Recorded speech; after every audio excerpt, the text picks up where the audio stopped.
we've talked about Brook being potentially in the Defensive Player of the Year conversation. He is the Defensive Player of the Year. Yeah, so maybe he is. I mean, he's in it today. Yeah. What do you think makes him so good at that end of the court?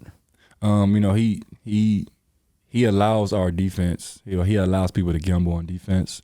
He allows us to extend the floor. He allows us to take a little more risk than most teams would do. We gamble a lot sometimes. We try to stay as solid as we can, but if there's opportunity that presents itself, I think we try to go for it. And knowing that big fella's back there, he's always going to be at the rim. He don't care about getting dunked on.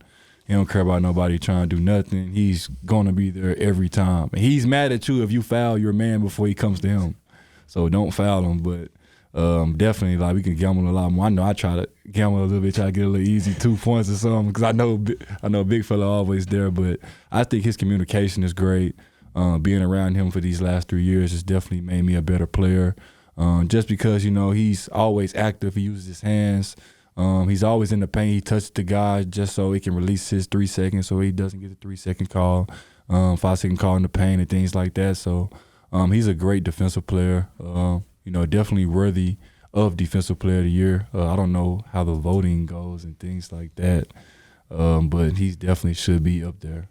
I think it's him or Jaren Jackson Jr. Yeah. Right, at this point. Yeah. But we got 20 games left. But they said Jaren Jackson blocks not be real, though. They debunked that. They did debunk that. Okay. They debunked that. I was gonna. So Brook is he's been on the show before. He's one of the funniest guests. He and his Great brother are guy. the funniest guests. Do you have any off the court Brook stories?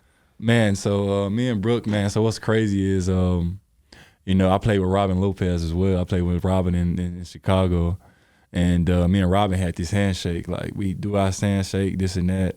And I brought it to Brook, and I started doing it with Brook. So one day in the game when we finally played, Robin, I think he's with the Magic at the time. I think my first year on the Bucks, he with the Magic. And I was like, hey, Brook, come over here with Robin, man. Come holler at him. Let's go holler at Robin. So I did the handshake with him. He was like, no way. You know that too? And I'm like, yeah, man, that's my boy Robin, man. And then from there on, he's just been like my brother, man. He's a great guy, man. All the things he does. He invited me to his house in Orlando and things like that. Hang out with him. He's a good dude. That was a great impersonation. We hope you had fun with us today. If you haven't already, please hit that subscribe button.